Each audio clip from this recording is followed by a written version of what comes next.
games does each team win in their own division? And the Bills' number was, want to guess? This is a betting site. It's the highest in the league. The Bills' number is 5.5. 4.5. Okay. Would you take 5? You would. Sure. Yeah. Would you take 4? You wouldn't. No, I don't think so. Right. 4.5. How many games do the Bills win against the Dolphins, Patriots, and Jets? I mean, 5-1. What would most fans predict they would do in the division? 5-1, 6-0, or 5-1?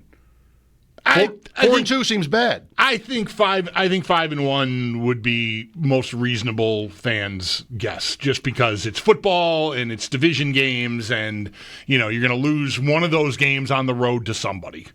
One of the three teams. Even though I think objectively you don't think any of them are a real threat, it's still there's close games all the time. Plus Week 18.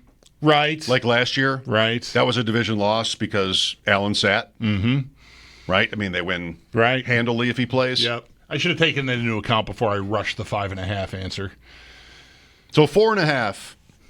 So Justin Fields, maybe he's okay. Do we care? I don't. I mean, I'm mildly intrigued to see if he can do the things he hasn't done well better than he has, because I've never had any issue with the guy's talent.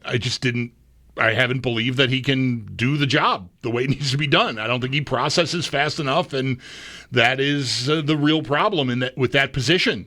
I think lots of guys have shown up in the league with the ability, big arm, athlete, great runner, good runner, whatever, but just don't see it, don't feel it, and that's it. I mean, it's fractions of seconds we're talking about. You need to be able to know what you're doing and understand what they're trying to even trick you into or whatever that is.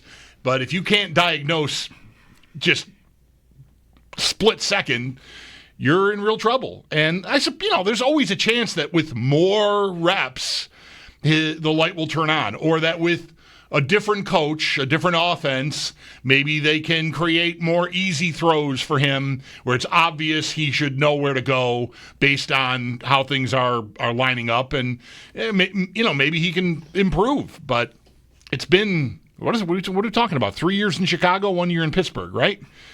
Is that Fields' career so far? It's 3 or 4, but yeah.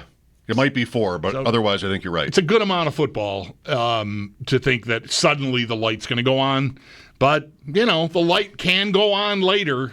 It is 3. For other, for players. So it's possible anyway. I wouldn't want to completely rule it out, but I'm not optimistic. Like, I saw that news, and all I really thought about was your fantasy interest in Justin Fields. Oh, I'm flattered. Not like, oh, good, I don't have to worry about the Jets now. Because, I don't know, I might tell you that Tyrod Taylor could nurse them to more wins than Justin Fields could if he had to play. So I not at all. But how many is that? Yeah, right. Like, is it 7 versus 5 or, what? I don't think it's a difference-making, number of games. So, yeah, I did not have the AFC East thought really at all when I saw the Fields news this morning. I think that's probably almost everybody. And that's what I mean. Like, what news would happen in the division? Stephon Diggs, not a quarterback, but Stephon Diggs is healthy and on track, it seems, to play in Week 1. Does anybody care? Apart from fantasy or apart from whatever interest you might have in Stephon Diggs? Well, does it mean what in the division could happen, if anything, that would matter? That kind of thing scares me. Yeah. When it's so clear cut, it seems it's so like everybody's in this same bucket, thinking that there's really no threat.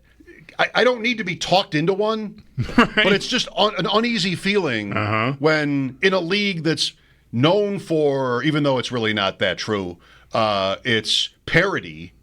When you've won 5 years in a row and you walk in and it's Justin Fields and Tua and Drake May and, coaching changes, betting Right. lines. You've got two new coaches, one coach who a lot of people are predicting is like walking the plank here in Miami, McDaniel. Feeling like you have nothing to be afraid of is scary. Mm-hmm. Does that work? I feel that. I do.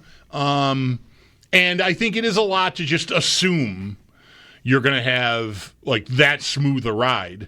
I would tell you, like, knowing Diggs, seeing that Diggs is healthy, and we'll see what that means. Like, what a healthy Diggs, recovered from a knee injury, like there's healthy to play and, structurally sound, able to do everything that's required safely.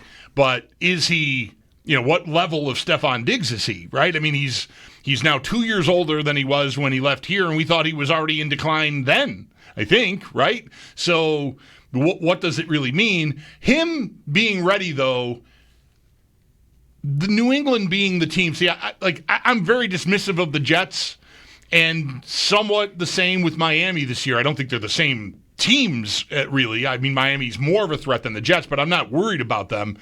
New England with Vrabel, and May is so talented. Like, Diggs being there right from the start got my attention. Because I think New England is the only team. Like, if the Bills stumble and New England's pretty good, then it could get interesting between those two teams. But it requires, I think, in my view, a Bills stumble. If the Bills are what most objective observers expect the Bills to be, I don't think Stephon Diggs healthy moves the meter enough to get New England really on your heels. But if the Bills are wobbly for some reason, whatever that could be, health chiefly, then, maybe you could have a race there, and Diggs being there from the start, could have some impact there. Is this all to say you can't see New England or Miami or the Jets winning 12 games, but maybe you could see one of them winning 11? Sure, or 10 even. Like, 10 would be your max? I don't need to differentiate that strongly between 10 and 11. We did the Patriots schedule, and 11 was not out of the range of outcomes. So if you're what am I talking about here? I'm talking about, is it a race? Is there a threat? And if you're on pace to win 10 games, depending on when they come, then you could have, a team in your rearview mirror the whole time. Unlike last year, where it just really didn't exist. I mean, the Bills coasted and clinched on December 1st. So I do think, 10, 11 would be the absolute max to me for a team like New England. I could see them winning 10 if everything goes right for them. They get one against the Bills, say, and the rest of the schedule is not that tough, especially to start, like you said, when we ran that down a few weeks back. Super easy. If they're pretty good and a couple of these other teams are not, Raiders, Dolphins, Steelers, Panthers is their first four. 3 at home. Like, that could be 4-0 if they're pretty good and Miami isn't and the Raiders aren't. That could be 4-0. Bills, Saints, Titans, Browns. What are they now? 7-1? I mean, possibly. Atlanta, Tampa, Jets. The best case here is it's there, like 9-2. Cincinnati, Giants. That's 10 wins already. Bills, Ravens, Jets, Dolphins. A good team with that schedule could win 12 games. Yep. Without beating the Bills once. Are they good, though, right? Are they good? is the question. I think anything less than 9 would be bad for New England. With that schedule. With that schedule. I think they should. What would you aspire to? Like, you're hoping to make the playoffs. You want to feel like you've got that May is right and that Vrabel is right. And then if you had a losing record, you probably wouldn't feel that way. But if it does happen, those boxes are checked, then you're looking at very possibly a playoff team. I know I've already bet it, New England to make it, because that schedule is pretty much cake. 803-0550. Are we all a little bit too confident in the division? Maybe not. I always take my cues from the markets, and the markets think, Walk relax. in the park. Yeah. Pretty much. But it's just not that kind of league. That's not the league I know. That's what's been one thing that's been so interesting about these last few years is not just the Bills, but Kansas City and Baltimore and even Houston in their division also, just like it shouldn't be that consistent who the top teams are, but, we understand why. The quarterbacks mean so much to it. Houston's in a different category than Baltimore, but still, I guess it kind of makes sense. The Ravens also have, by the way, the same 4.5 over-under in their division than the Bills do. I could much more easily see Baltimore losing division games than the Bills. Yeah, I think there are two teams in there, depending on what you think of Pittsburgh. I feel like there are two teams. Maybe Pittsburgh I would view as maybe on a par with New England. Right? I mean, 11 maybe for me would be their absolute ceiling. Could they win 9 or 10 again and squeeze in a wild card? Sure. I think Cincinnati, even with their flawed defense, I would view them as more of a threat than any of the AFC East teams. So right there, Baltimore's got, to me, 2 games that are harder than any games the Bills have in the division. And then Pittsburgh is maybe at worst a push with New England. So yeah, I agree with you. And you always make this point about the Pittsburgh Baltimore games. Right, 18-16 or whatever the heck that score is, 16-15. It's this low scoring slugfest kind of game, and anybody can win that game if that's the kind of game you have. You can hold Lamar Jackson and that Baltimore offense to under 20 points, you got a chance to beat them. Any team would have a chance to beat them. I mean, it's not a lot of points. You got to get some yourself, of course. But so, yeah, I would agree. I think Baltimore, I don't know that I would bet for sure. If I were going to bet it, I would bet they're under. The Bills don't have home division losses at all anymore. When was the last division loss at home? It might have been the New England win game. Does it go that far back? It could have been that, or if the Jets won here in a meaningless game at the end, that happened. But really, it's been years. The Browns won in Baltimore last season. I mean, they picked second overall, but they won. I mean, the Ravens last year lost at home to the Raiders and the Browns. So that was nice of them, wasn't it? Yes, it was. Elijah Moore, 8 for 85 in that Browns upset in Baltimore. Well, I don't know. I'm not trying to talk myself into one of these other teams, giving the Bills a run. I could see it with the Patriots. I want to say I could even see it with the Dolphins because they've done that. It's not as, I think, complete a roster as it was 2 years ago. They've had injuries and other stuff, but the offense can really cook when it's right.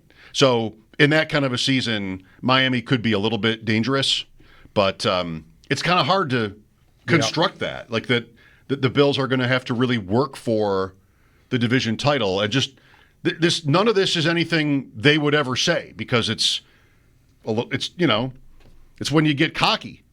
It's when you become vulnerable, Bulldog. I learned this from you. When you get too cocky, when you're too sure I taught you something of yourself, that's when you have to watch out. 21, that New England win game is the last divisional home loss for the Bills. I just ran through what a fluke. Last few years. You're right. That was, too. Right. So that means... Now I want to maybe go back from there even and see before that, what was... So they've won at least 9 straight at home in the division. 3 years in a row undefeated. That would be? That's 21, you said? Yep. Here's Mike with us. Go ahead, Mike. Hey, guys. Thanks for taking my call. You're welcome. So you guys were talking about the New England schedule and whatnot, and I'm 53 years old. I've lived in Buffalo all my life, and I'm not a Bills fan. I'm actually a Saints fan, and that's a whole other story. But I think the big concern for the Bills would be not so much New England or the Jets catching them for the division. Are they good enough to ding them one of those games to hurt them for the 1 seed? Mm-hmm. I think that's the biggest concern because the Bills are too good. I think there's such a gap there that I don't think the division's in jeopardy. But they get those 1 or 2 losses every year that cost them that 1 seed. And I think if New England's good enough, like you guys say, with that schedule, whatever, and they get some confidence, and they ding the Bills one of the games, or maybe the Jets do, it's that 1 seed. I think that's really the thing they got to watch out for. Yep, makes sense. Thanks, Mike. And that should be, I mean, is that not what everyone is? I don't know if the team is openly talking about it, but within the fan base, I mean, not that that's new. We've been talking about it ever since they got good, right? You want to get the 1 seed, want to get these guys at home, even though we know now that they've lost 2 home games to end their seasons in the playoffs pretty recently. Is the week off is more than even getting them at home. Like, you know, being at home is a bonus. Only having to play 2 games to get to the Super Bowl is the prize. And as we've seen, you know, I've made the point numerous times. 2 years ago, having to go hard in Week 18 and then play the Steelers, they suffered very damaging injuries in those 2 games that hurt them when they ended up losing to the Chiefs. So the week off is just so big. I mean, holy cow! If you can even get to what the Chiefs had last year, which was, you know, coast in Week 18 too, and then you get the bye. I mean, holy cow! There's a lot I would give to be sitting in here in late December or early January arguing about whether or not they're going to lose their edge or something because they're taking 2 weeks off because they have that luxury. They have such a good record. They've got the 1 clinch, so they're sitting down Week 18, and then we're sitting, of course, out wild card weekend, so you're not playing for 3 weeks. Like, I'm worried they're going to lose all their momentum. I would love to be arguing about that around Christmas.